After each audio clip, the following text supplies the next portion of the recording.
for Silos and Smokestacks National Heritage Area. And I'm thrilled to have so many folks join in and into the discussion about the General Grants program. You're a leg up from all the rest of the applicants because having some of this knowledge, I find that those that do get that additional feedback from staff tend to fare better in the application process. So thank you for doing that. And it is, of course, my goal always to make sure that that you have a feasible project and that is a fundable project. And I hate to have anyone put that all that time and effort into a proposal and it not to get funded. I do not want anyone to waste their time and an effort. I want to see everyone get funded if we can. I want to make sure that I invite you all to an upcoming event that we have, the Golden Silo Awards Luncheon. This year it's going to be held in Williamsburg at the Kinsey Innovation Center on April 1st at noon. If you have not reserved your seat, I highly recommend it. Many of the projects that are highlighted during this awards luncheon are former grant recipients or former partner sites or current partner sites or emerging sites and the work that they're doing. So it's a great networking opportunity. And in at this event this year, we will have pre and post tours of the manufacturing facility. If you have not been on that tour or in the Innovation Center, you'll be in for a real treat. So make a day of it if you can. Today's webinar is about the General Grants Program. My goal for all of us today is to see if your project's ready for the General Grant Program, hopefully get a better comfort level with the online application process. This is the second year for that process. We're still trying to work out some of the kinks ourselves, but my hope is that it is becoming a more streamlined process. And also get a little head start on getting your grant application ready and in order for submission.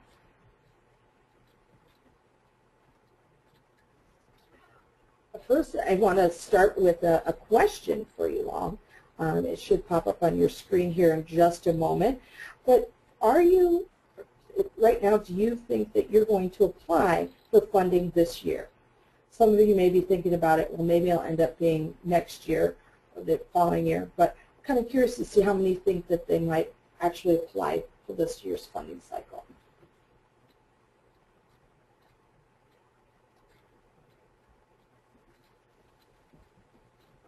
It looks like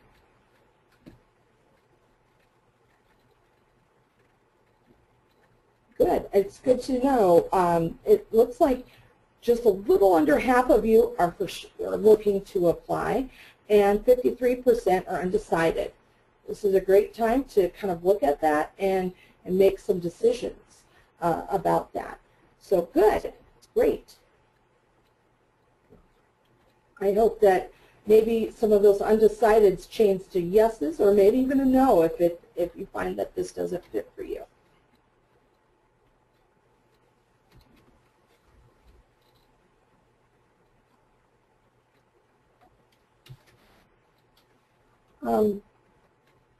The Silos and Smokestacks National Heritage Area is a part of a larger program of national heritage areas. There are 49 in the United States, and each one tells a nationally significant story. And it's important that I kind of set this context for you and how the grant program began. And so we are a partner with the National Park Service. We are the staff, Aaron, Laura, Carly, and myself. We are all managers of the regional nonprofit. We are a part of the management entity for the heritage area. And each heritage area is eligible for matching federal funds. And so any of the requirements that we're asking of you in the grant program are due to this relationship. So I like to make sure I highlight that. The heritage area is a 37-county region in northeastern Iowa.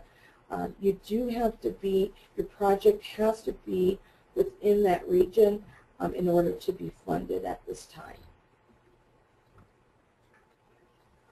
Our mission as a heritage area is to preserve and tell the story of American agriculture and its global significance through partnerships. This is exactly why we do this program, is because we need to work with community folks like yourselves to tell that story. You are the keepers of our heritage, our modern ag story, and so this is a great opportunity for the region to work together. I would encourage you, if you haven't thought about it, to collaborate with other heritage area partners as well. There are a few strategies that we focus on, and this will lead into the grant program, and there's a direct correlation. The heritage area strategies are to preserve and conserve the cultural, historic, natural resources of the heritage area that relate to the story of American agriculture. Iowa has a unique designation of telling the American agricultural story through Iowa's experiences. We also try to support and strengthen interpretation of the agricultural story. We also like to help individuals make connections between farming and their food and our agricultural heritage. And then obviously we're trying to help sustain the heritage area and its coordination. There are a variety of programs that we use to kind of implement those strategies, and I'm going to talk just a little bit about two of them.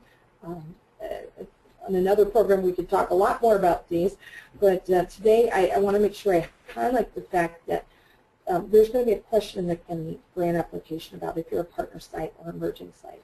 And there are currently 113 partner sites that range from historic sites, farms, wine, vineyards, museums, parks,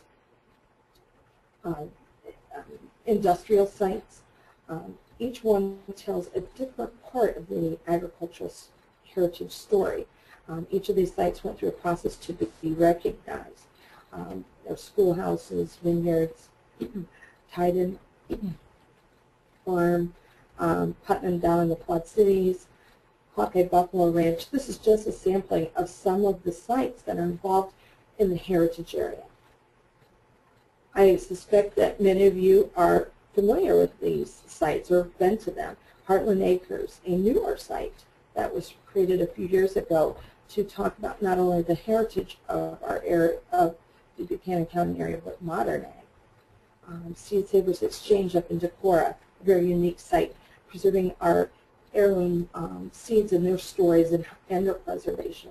Each of these sites went through a process to be designated officially with the Silos and Smokestacks National Heritage Area, and are part of a network of sites.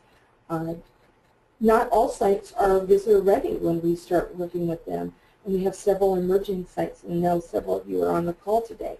But when you make your application, make sure that you indicate if you are a partner site, be sure to check that. If you're an emerging site, check that. If you don't know, please call me. If you are thinking about doing so, please indicate so, that you're thinking about being a partner site or emerging site, because there is priority given to those sites that are working to develop their agricultural story in the grant funding cycle. Each of these sites also demonstrated their connection to the heritage area themes. These interpretive themes were created many years ago by folks like yourself that are on the call today, community members, in trying to organize how we will talk about the story of agriculture. The story of American agriculture is very, very complex, and we needed some way to start structuring this. You will find online the interpretive plan that have the interpretive themes explained in more detail. But these sites, some of them talk about the land and its conservation. Many of the sites talk about the changing farm life and the technology involved in that. And of course, it's really a lot of the sites work with the farmers and family stories and the community story. We also, as part of the Heritage Area, work on developing visitor experiences, and coordinated interpretation is a big part of it. You can find a lot more in the interpretive plan on this in Chapter 4, Chapter 3, and Chapter 4 of the interpretive plan. You don't need to read the whole interpretive plan cover to cover. In a moment, I'll show you where you can find that on the website. But it's important that you look at this and kind of see how does my project fit into the interpretive plan, the story of agriculture, and those visitor experiences. I'm curious as to how many of you currently are a partner or emerging site. If you guys can pull up that question, thank you. We'll see where everyone's at right now. If you are not currently a partner site, don't worry about it.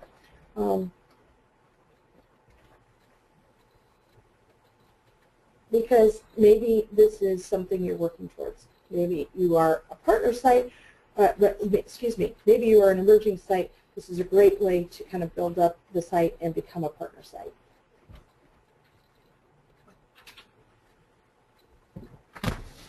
It sounds like we have a question, but first I want to see where the poll is at. It looks like, yes, several of you are a partner site or emerging site. Great. But if you are not, no worries. So if you have questions about that, please give me a call or an email. I'll be happy to work with you on that. I think Jennifer has a question.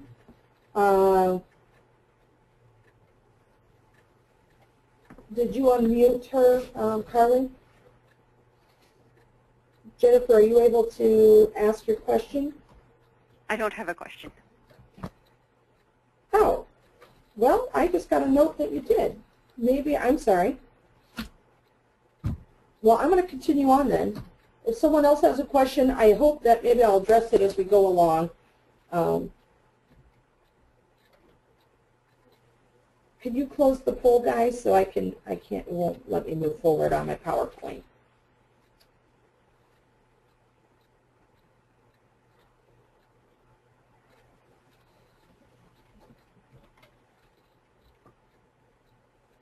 Sorry, guys, I don't know what's going on here.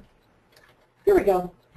Well, there are 3 grant programs that we have. Today we're going to talk about the general grants.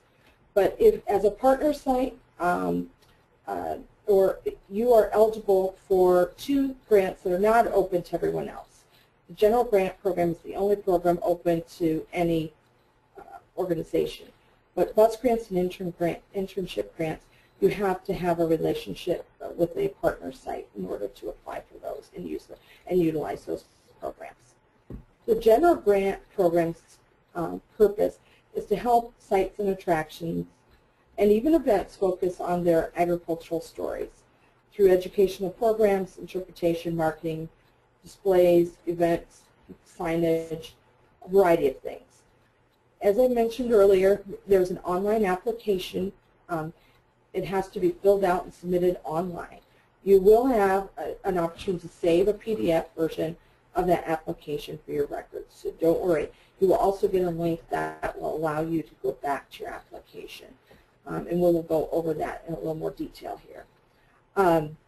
The general grant goals, and again, these were developed by the Partnership Panel, which is a regional peer group of folks like yourselves that represent different parts or interests of the heritage area, from people in preservation to agriculture to regional organizations, small organizations, large organizations, and communities, but a variety of folks that have a variety of experiences.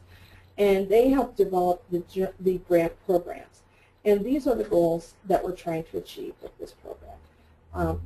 Preserve and interpret America's agricultural or agricultural industrial stories. Right now, if your project does not interpret an agricultural story, the grant project you're thinking about, I will tell you right now, it needs to have a strong, strong connection. That is your major filter question right there. If your project is loosely connected, I really would think about whether or not your project's ready for funding yet. And if you have any doubts about that, you certainly give me a call or an email. The other thing is, maybe you're trying to enhance your agricultural connection at your site. It's there, but you're not currently doing it. Also, raise the quality of the visitor experience at your site. The other goals: develop positive visitor experiences consistent with the interpretive plan, things we just mentioned a few slides ago. Also, helping build the capacity of the heritage area. I'm going to get into a little more detail on those. Eligible applicants are designated heritage area sites, emerging sites, nonprofit organizations, local regional governments, and also, because of we are funded, federally recognized Indian tribes. The eligible projects must be located within the 37 counties of the heritage area. We have occasionally had an applicant that has been out of the region, but the project is within the heritage area. That is okay. If you have any questions again about that, you let me know. But the project needs to have an impact on the heritage area region. Also, again, I'm going to sound a little bit like a broken record today. Projects must demonstrate how they preserve and interpret America's agricultural stories. I'm going to do another polling question right now. And just so you know, there's always a little bit of a lag time in these polling questions, so I'll try to be a little more patient. Does your proposed project have an agricultural connection? Good. We're seeing some strong connections and then some not sure. Good. Well, and that's why we want you to be on this this call to find out. And as we go along, hopefully maybe you'll find some ways to make those connections.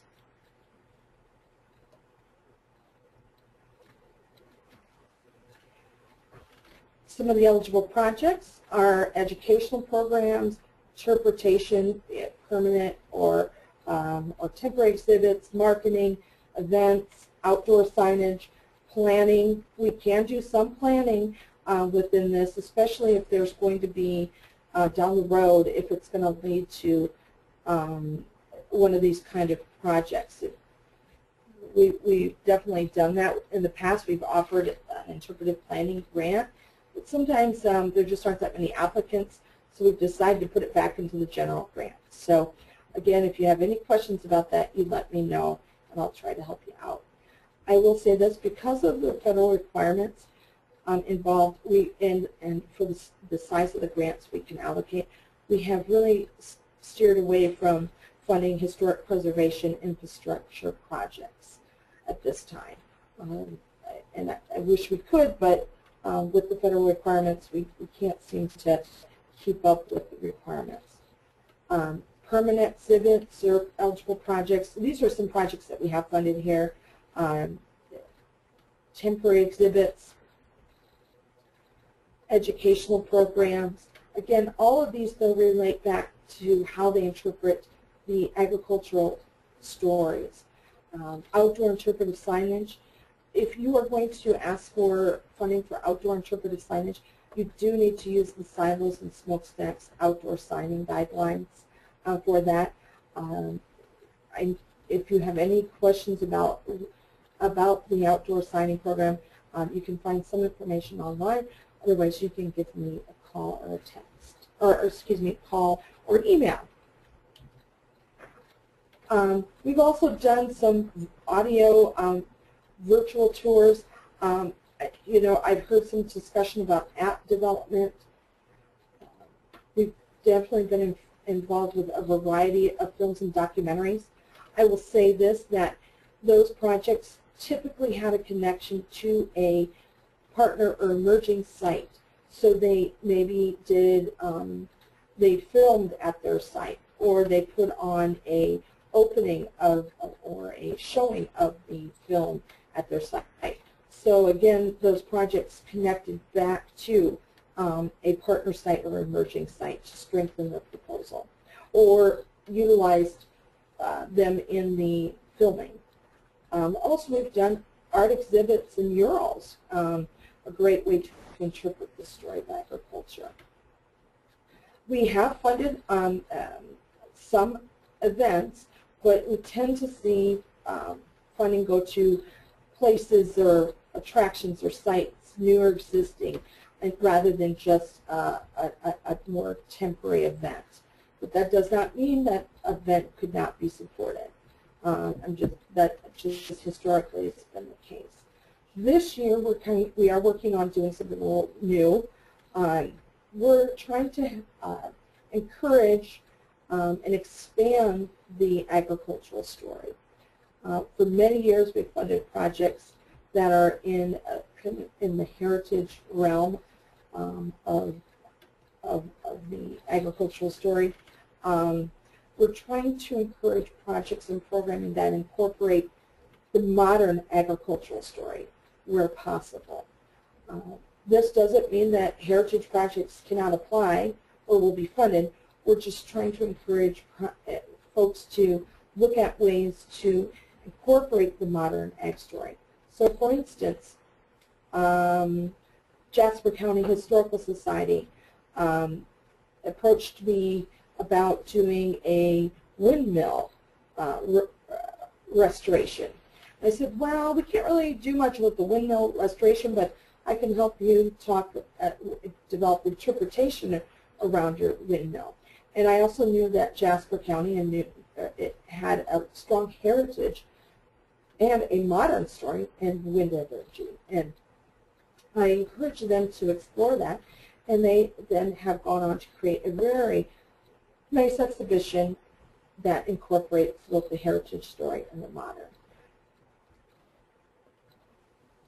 Let's do another polling question. Does your project you're thinking about incorporate a modern ag story or have the potential to incorporate one? I think this is a great way to make your site more relevant, create new partners in what you're doing. I really encourage you to think about that and expanding that, the scope of your project, to include that if you can. Well, interesting.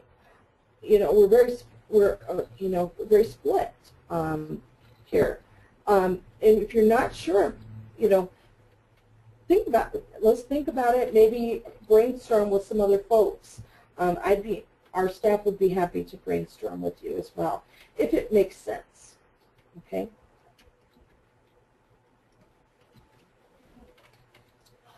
The range of awards. We have 50,000 available this year.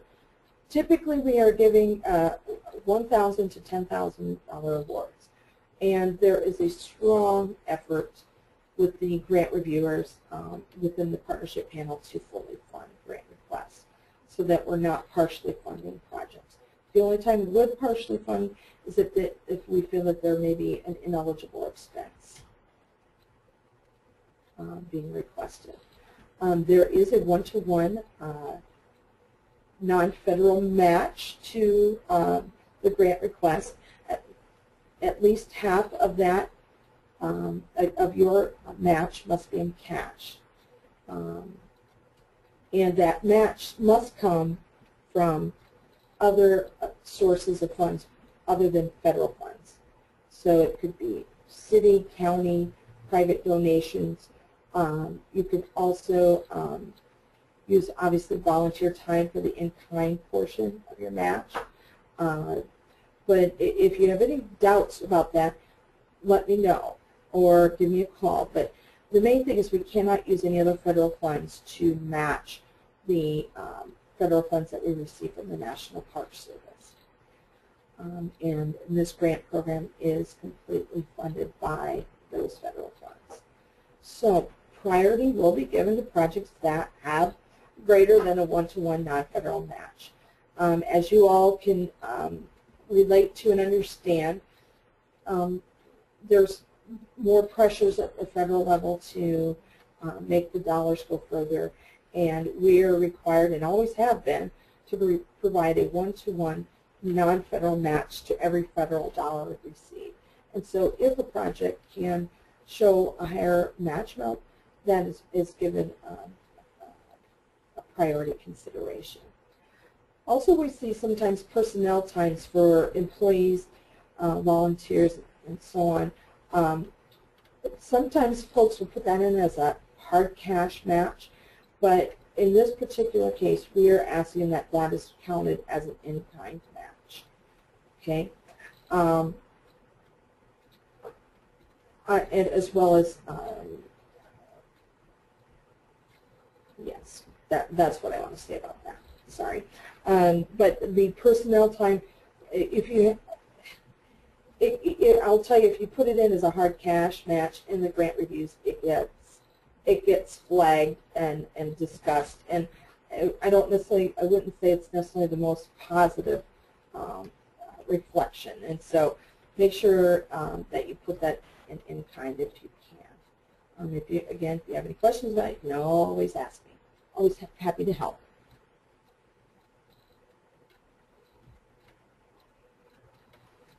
The timeline for submission is April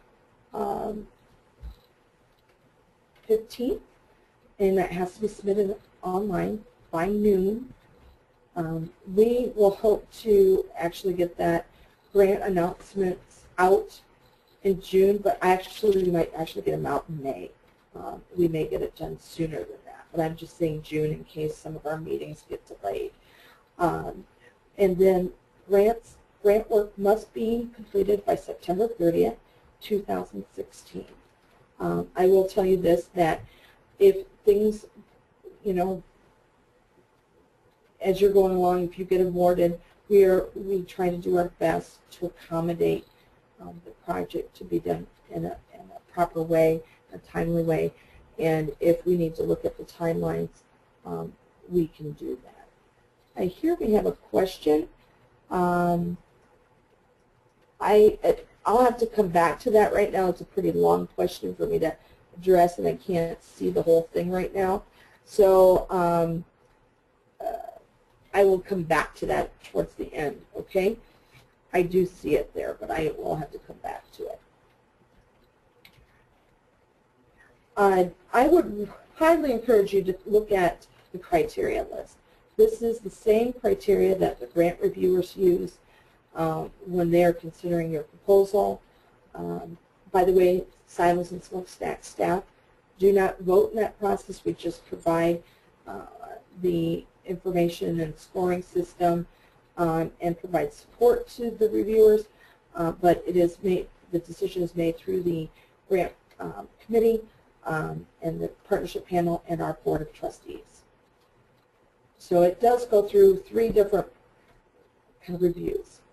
The things that they're looking at are, does your project have a reasonable timeline? Is it a feasible project? All these folks involved have been involved with projects just like yourselves, and so they're very attuned to the natures of these projects. We have been looking very specifically about how your project connects to the interpretive themes, the agricultural story. How does it contribute to the telling that agricultural story? Does it enhance or expand into the modern agricultural story? Maybe it's a story that is not well known. Maybe it's an agricultural heritage that not many people know about, and that could be a real advantage to you, or one that's not interpreted in our region. So that could play well into your favor there. Also, we're looking to see if there's any evidence of planning. We like to be involved with projects that are well thought out, be it an exhibit, sign, designs, interpretive designs. It doesn't mean you have to have an expensive plan that someone else did for you. It could just mean that you thought through it and done a good job of thinking through that project. Also, we're looking to see, is it developing positive visitor experiences for our visitors? Also, we're looking to see, does it fulfill a demonstrated need within your site? If you have something that's been going on for a while and you're like, it's been our to-do list for so long, this would be a great opportunity for us to complete that. I think that does bode well for you. Also, we're looking to see, does this project goal enhance your organization's goal? Is it really a part of a larger vision of your site? Does it contribute to the development of the heritage area as a whole? Maybe it collaborates with other heritage area partners. Also, we'd like to see the affiliation with the heritage area, and priority will be given to projects that are connecting with emerging or partner sites. Matching funds, we talked about that, making sure that, you know, the more hard cash dollars you have or in-kind match you have, the better. Also, we're looking to see, is this project going to be sustainable beyond this grant? Is it a good investment of the funds? And is there a solid evaluation plan? I would say probably the weakest element, most of the proposals we see are in the evaluation plan. The evaluation plan is an evaluation of the project, not just of your organization, but of evaluation of the grant project. Keep that in mind. I'm curious as to, how does your proposed project you're thinking about meet these criteria? How do you feel about that right now?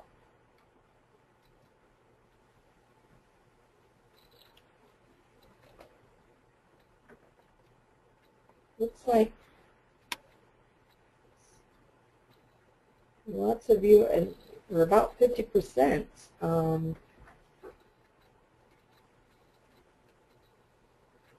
that are not sure.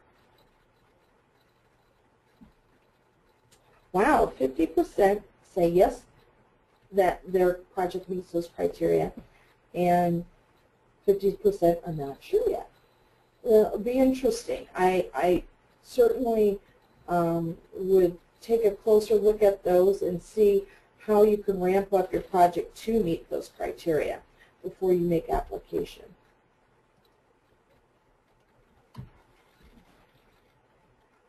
I want to show you a little bit about the online application for those first timers, especially. I'm going to go to our online. I'm going to go online and show this to you. But the application itself goes about 8 pages. And the first step is you need to do is to complete the first page. And I'd suggest you do that sooner than later. That way you can kind of get a file started. You will be asked at that time to upload your IRS letter for those nonprofits. You will also then get an opportunity to save it at that time, and it will ask you to email. You'll get an email version, a link to your application. And I'm going to show you that right now. Let's see if I can get out of here.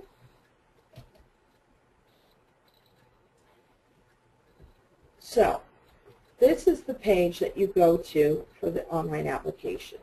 You see here, apply online is what we'll click. But before I go there, I'm going to show you that down here are some nice little links to some easy information for you. There's the interpretive plan. There's a sample application. When you print it off, don't freak out. It looks really long, but it's just how it prints out. It prints it out bigger and it doesn't use all the page space. So, but that will give you an idea what the questions are and in what order they are there. There is also information about how reporting will go, after you're funded, and additional matching grant information. Here, if you click on this link to apply online, this is where you end up. Okay, we'll come to this, and in order to start your application, you need to answer a few questions here on this front page. I kind of did it in advance to kind of speed things up. Silos are nonprofit or designated. If you're not designated, I would put, you need to make sure that you select, you know, if you're designated, emerging. If you're neither, but we plan to do so, neither, but we have no plans to be designated. We once in a while will see that for like a documentary project that's going to be across a variety of sites. But you do want to take time to answer that question thoroughly and put notes in here if you are not, if you do not plan to, because we do look at that. Then if you are going to, if you are a nonprofit, you have to upload a file. And I'm going to demonstrate this for you now because it's really simple to upload the files. There's the IRS letter. I'm just going to open it, and then I hit upload. Ta-da! It's done that fast. Then you have your rest of your information, and I'm going to hit next. I want to show you what you're going to see. Uh-oh. It says there's an error. Let's go see what I missed. Oh, didn't like my format of my phone number. I put it. It's going to tell you to do it right, guys. Let's see if I got any more along. Okay, so see how it says right here at the top, save and continue survey later? That's what you want to click, okay? I know it's not very easily seen. You could continue on and fill in your project name, your description, and all that stuff. But to save and continue later is what I want to do. I also, while I'm here, I'm going to tell you, if you submit, if you put your information in this question 13 about your budget. I've seen this happen more than once. So here's a little tip for you. Make sure that you go back and double check that you put the right budget amounts in that you put in later in the application. Sometimes I think people put in an early number, and then as they do the fill up the application more, they change the budget. Make sure that this section matches what you put in your detailed budget. That's what I'm saying. Then here, what I do is I'm going to verify at the top so I can get to my application later. I'm going to show you how simple it is so you know it is that easy. Did I spell my email right, guys? I hope so. Hang in there with me. I'm going to save it, and I'm going to show you how you can access it. Email sent to the address you provided.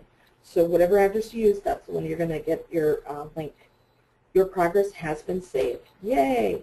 So I can return to the survey and keep working on it, but when I go to my email, well, it's not there yet, but we'll come back to it. It probably hasn't arrived yet.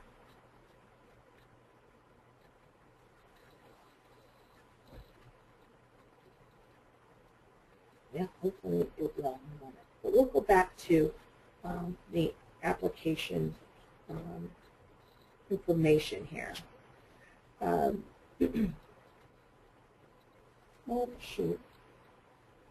Sorry, guys. We're actually almost done, and I want to open it up for questions.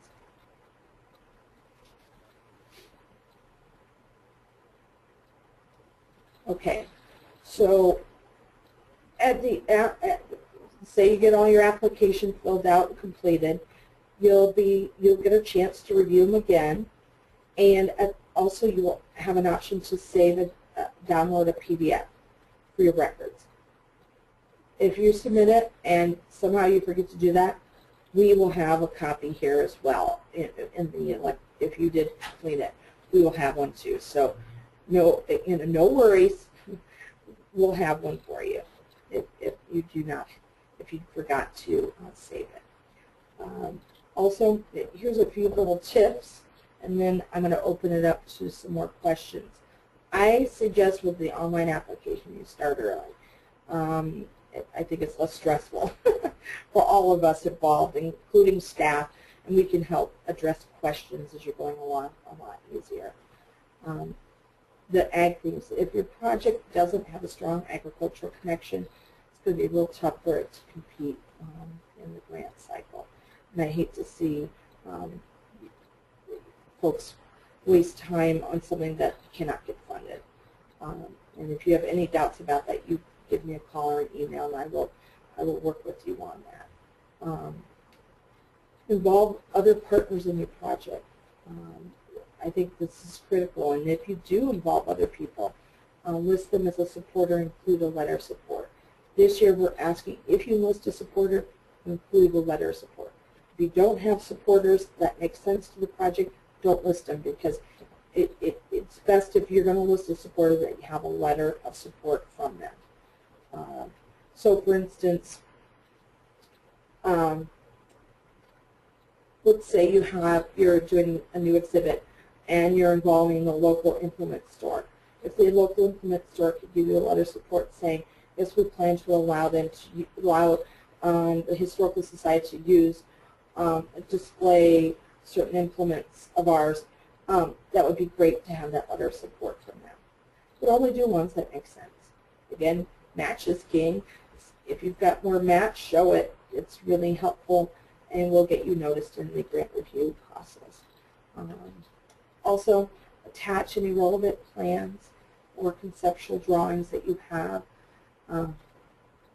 Really give some thought to adding a modern agricultural connection to your heritage story. I think it helps bring relevance to the things that you're doing at your site. I know that any staff here at Silos and Smokestacks would be happy to chat about some possibilities with that if it makes sense for your project. I have another question, and then I'm going to open it up for you to ask more questions. After hearing about all this different stuff and requirements and whatnot, do you still plan on applying this year?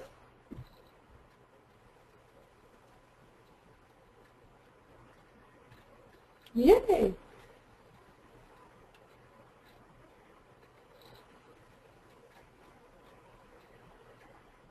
Interesting.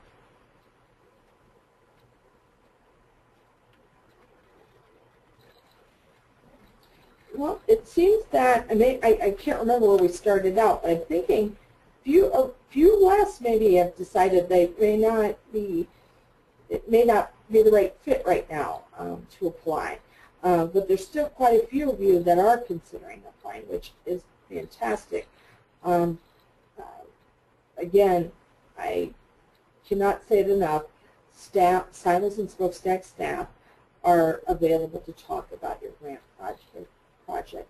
And if we aren't a good fit, we may know of other projects, other funding sources for your project, or ideas on how to leverage other funding to match the proposed project. So be sure to utilize staff. I'm going to go back to a question we had earlier.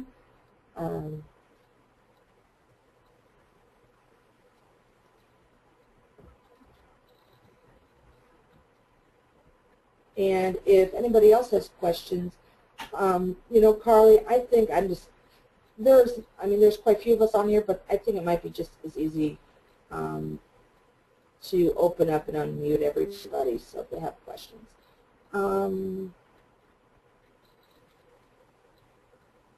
I think I have a question about my projects in the Des Moines County area, and we have great agricultural story. It looks like we're outside the focus area. Can we still apply? Yeah, this is the toughest question I think I get. There are a lot of valid and important projects outside the heritage area region. Because of our congressional legislation, we are bound by these boundaries. Unless you can collaborate with someone within the heritage area and it makes sense, you know, I think you're right that it would be tough for you to get funding. I just hate saying that, but that's kind of the confines of our legislation. Do we have other questions?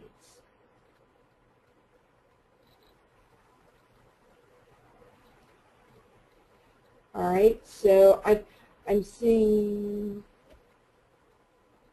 I'm sorry, I'm trying to get to, are most of the questions, Carly, in the chat section? I think I can only look at one at a time. So let's see here. We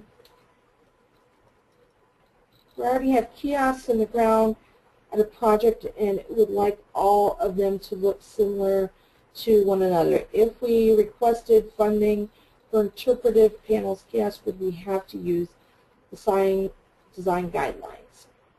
It's a good question. There is precedent for not using the sign guidelines if there are already signs in the ground.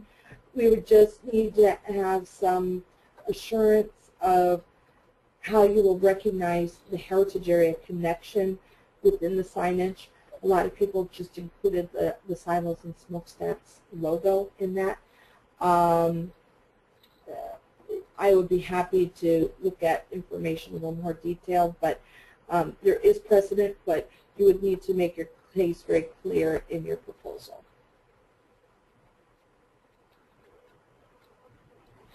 We have a question about how do we become an emerging site. I would recommend that you, there is just a pre-application online on our website that you download, and it just is basically you fill in what the name of your site is, what agricultural connection you have, and then there's a little kind of grid of looking at the interpretive themes and what you would like to interpret at your site or willing to interpret, or maybe you do some already.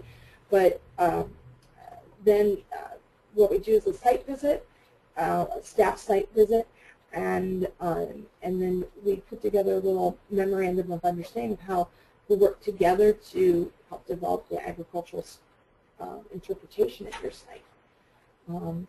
That can be found on our website under the Partners tab, if you look there. And if you want to email me, I can also just send you the file. It's very simple to get that started. Another question I have here is, if I do not currently own the property and I'm still in the planning stages, is there a way to get a letter of support or grant approval prior to purchasing the property in question?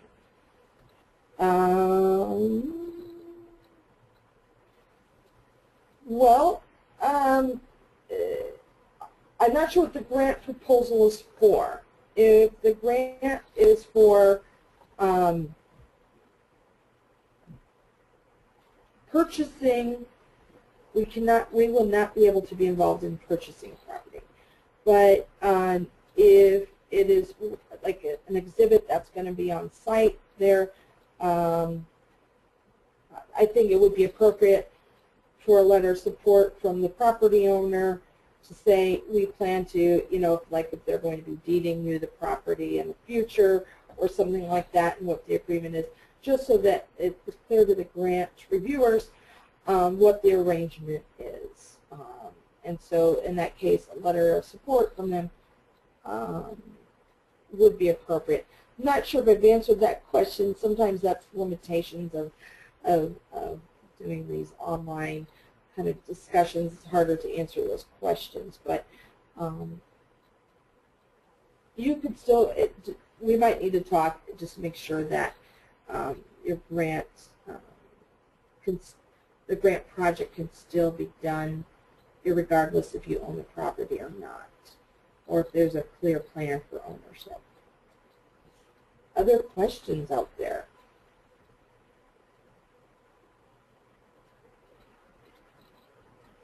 I'm going to check all my different questions. All right. You know, it would really be great if Carly or someone came over can help me out here, because I'm having a hard time seeing their questions in my box. I don't know how to describe it, but it's too small. I can't see the whole thing.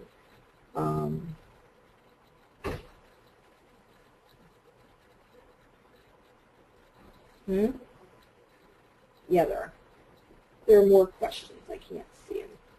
See how hard it is to see? Yeah, I've got a bunch of questions. And sorry,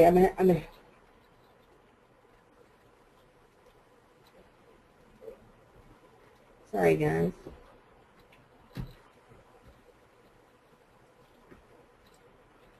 All right. Thank you.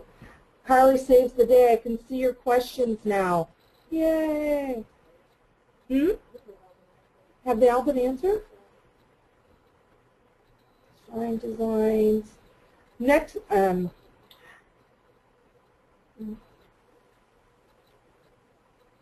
why are you only funding 33 counties out of 99, or it's actually 37? I mentioned just a few moments ago that we are federally designated region, and it would take an act of Congress to change our heritage area boundaries, and so that is where our funding, region, our designated area. So that's where the funding goes. That is where that is at this point, unless there's a change in our congressional legislation as a managing regional nonprofit for the heritage area. Do we have other questions out there? Thinking I've answered, most of the questions.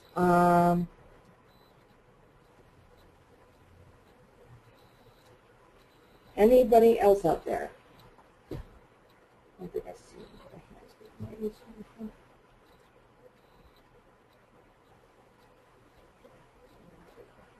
Okay, so with that, I think that if there are no other questions, that's all I have. I am very serious. If you guys have any questions later, that as you're developing your proposal, to give me a call or drop me an email. Sooner is better, because as it gets busier, it's harder for me to get back to everybody in a timely fashion. Again, I invite you all to the Golden Silo Awards Luncheon on April 1st. Keep in mind the deadline is April 15th. You don't have to wait till April 15th to submit it. I laugh because I'm one of those that probably submitted on the 15th myself. But I'm really glad that you joined us today, and I hope to hear from you all soon. Thank you. Bye-bye.